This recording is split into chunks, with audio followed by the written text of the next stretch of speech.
Hi friends, നമസ്കാരം. നമ്മുടെ ഇഷ്ടവിശേഷമായ advocate അഞ്ജലിയുടെ ഒരു അടിപൊളി വിശേഷമായിട്ട് വന്നിരിക്കുന്നത്. എല്ലാവർക്കും നല്ലൊരു ദിവസം ആശംസിച്ചുകൊണ്ട് തന്നെ വിശേഷത്തിലേക്ക് പോകാം. തുടങ്ങുമ്പോൾ തന്നെ കാണുന്നത് നമ്മുടെ ഹരീന്ദ്രൻ വക്കീല് അതുകൊണ്ട് ഒരു മോളിലേക്ക് കയറി ചെല്ലുകയാണ് കേട്ടോ. അപ്പം അവിടെ ചെന്ന് കഴിഞ്ഞപ്പോഴത്തേനും ഹരീന്ദ്രന്റെ ഫോണിലേക്ക് ഒരു കോൾ വരികയാണ് കേട്ടോ. അപ്പോൾ ഒരാളെ കണ്ടു, സംസാരിച്ചു, എന്നിട്ട് അങ്ങോട്ടേക്ക് കയറി പോയിക്കൊണ്ടിരിക്കുന്ന സമയത്താണ് ഇതാ ചൊറിയൻ വക്കീലാണല്ലോ, എന്തോ കുത്തിത്തിരിപ്പുണ്ടാക്കാനുള്ള വിളിയാ എന്ന് പറഞ്ഞു. ഫോൺ ചെറിയാനേ പറയാ എന്ന് പറഞ്ഞു. ഹരി, താനിത് എവിടെയാടോ? ഞാനിപ്പോൾ ഔട്ട് ഓഫ് സ്റ്റേഷനാ. ഞാനിപ്പോൾ ബാർ അസോസിയേഷൻ ഹാളിൽ നിന്നപ്പോൾ ചില ന്യൂസുകളൊക്കെ കേട്ടു. എന്ത് ന്യൂസ്? അതെ, ഒന്നും അറിയാത്തതുപോലെ. എടോ, തന്റെ കാര്യം തന്നെയാ. ഇവിടെ മൊത്തത്തിലൊരു കരക്കമ്പി പ്രയോഗിക്കുന്നുണ്ട് കേട്ടോ.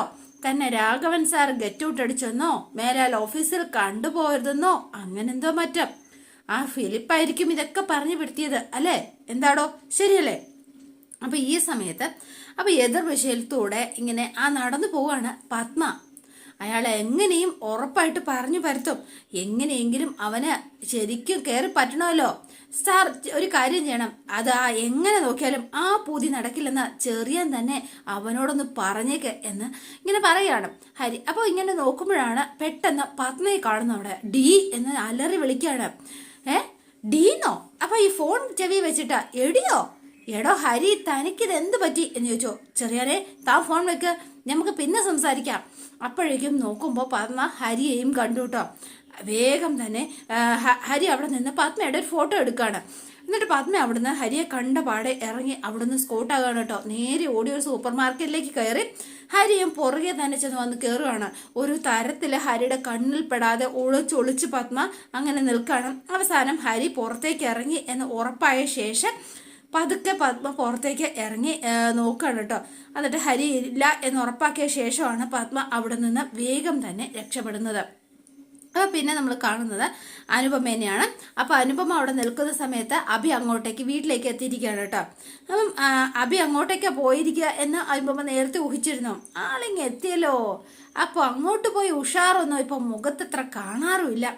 അപ്പോൾ കണ്ടത് ശരിക്കും വക്കീല് കാമുകിയുടെ ആ കാമുകിയെ ആരാണ് കാമുകൻ എന്ന് ചോദിച്ചുറപ്പിക്കാൻ പോയ ലക്ഷണമാണ് മിക്കവാറും എന്ന് പറഞ്ഞു. അനുപമ ഇങ്ങനെ നിൽക്കാണ് കേട്ടോ. എന്ന് പറഞ്ഞു. എന്ത് പറ്റി എന്നിങ്ങനെ ചോദിക്കാണ്. മുഖത്താകെ ഒരു സങ്കട ഭാവമാണല്ലോ. ചങ്ക് പൊട്ടിയ വാർത്ത വല്ലതും നിങ്ങൾ കേട്ടോ? നീ വഴിന്നങ്ങ് മാറ എന്ന് പറഞ്ഞു. ഞാൻ മാറാം.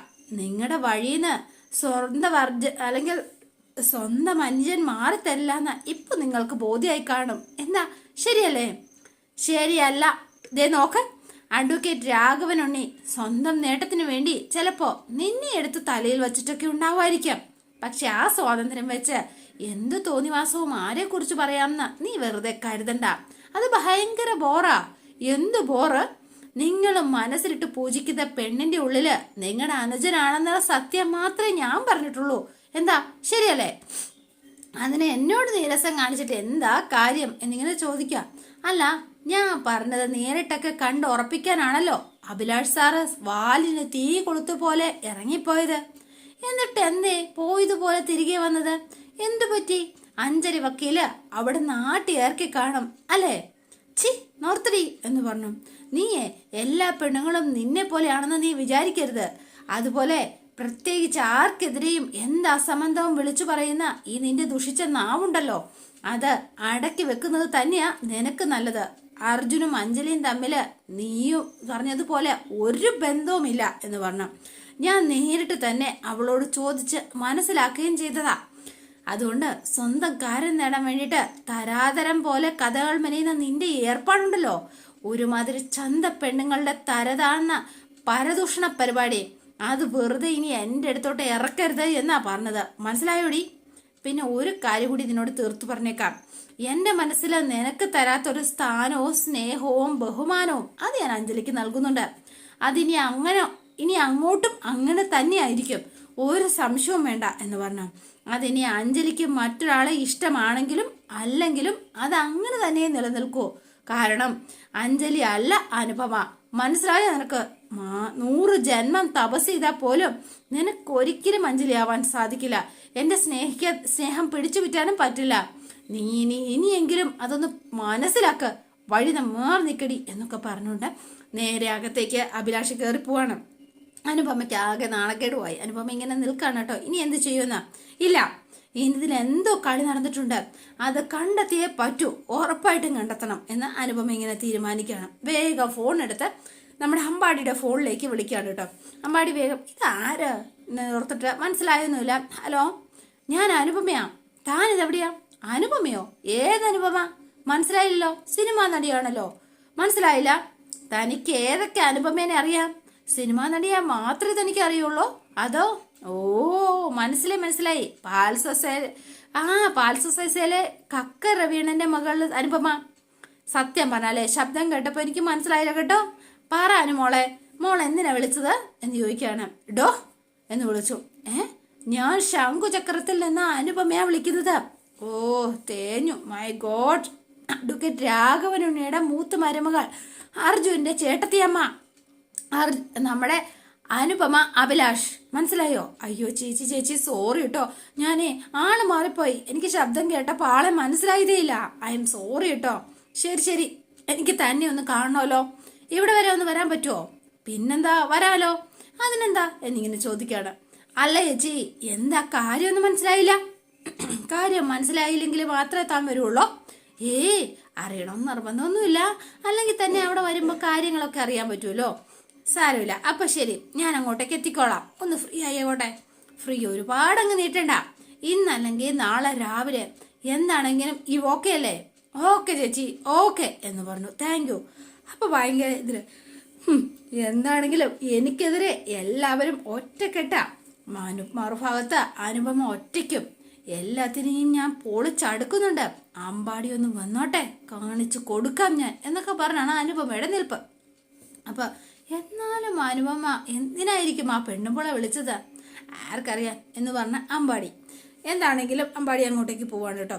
പിന്നെ സന്ധ്യയായി. അപ്പൊ സന്ധ്യയായപ്പോ അവര് ഹോസ്പിറ്റലിലൊക്കെ പോയ ശേഷം ഇന്ദിരയും അഞ്ജലിയും അതുപോലെ തന്നെ ശിവരാമകൃഷ്ണനോടി നേരെ ഓട്ടോറിക്ഷയില് വീട്ടിലേക്ക് വരികയാണ് കേട്ടോ. അപ്പൊ ദേവരൊക്കെ ഇറങ്ങി എല്ലാവരോടെ ഭയങ്കര സന്തോഷത്തിലാണ് ശിവരാമന്റെ വരവ്. ആളുടെ മുഖമൊക്കെ പെട്ടെന്ന് അങ്ങ് തെളിഞ്ഞു. ആൾ ഹാപ്പി ആയത് പോയത്. വീഴാൻ തുടങ്ങിയപ്പോ അങ്ങനെ സൂക്ഷിക്കാൻ മാത്രമുള്ള കുഴപ്പമൊന്നും എന്റെ അച്ഛനില്ല അല്ലേ അച്ഛാ? ഇഞ്ചക്ഷൻ എടുത്തോടെ ആള് കുറച്ച് ഉഷാറായിട്ടുണ്ടെന്നാ എനിക്ക് തോന്നിയത്. എന്നെ പിടിക്കണ്ട, ഏട്ടൻ നടന്നോളും എന്ന് പറഞ്ഞ് അകത്തേക്ക് പോവാ. ഏട്ടാ, ശിവരാമേട്ടൻ അങ്ങോട്ടിരിക്കുക, ഞാൻ കഴിക്കാൻ എന്തെങ്കിലും എടുക്കാം എന്ന് ഇന്ദിര.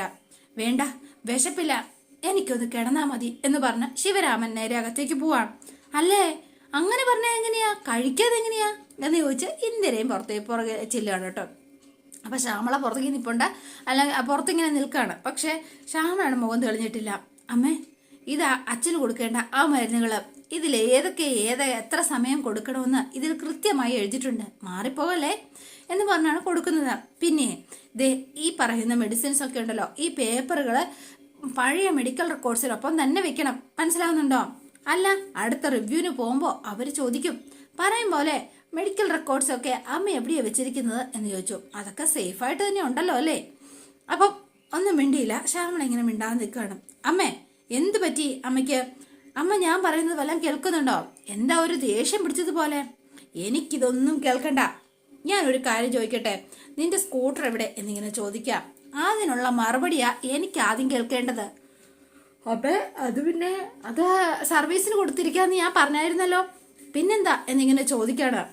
പിന്നെന്താ? അത് പിന്നെ നീ പറഞ്ഞോ? അല്ല, സർവീസിന് തന്നെയാണോ കൊടുത്തിരിക്കുന്നത്? ആണോ? എന്നിട്ട് പിന്നെ സർവീസ് ഇതുവരെ കഴിഞ്ഞില്ല?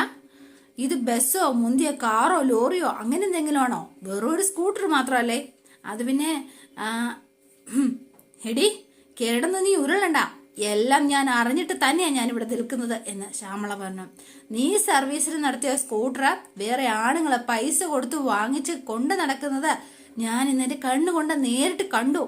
അതുകൊണ്ട് ബാക്കി കഥകളൊക്കെ അവരോട് ഞാൻ ചോദിച്ചു മനസ്സിലാക്കി.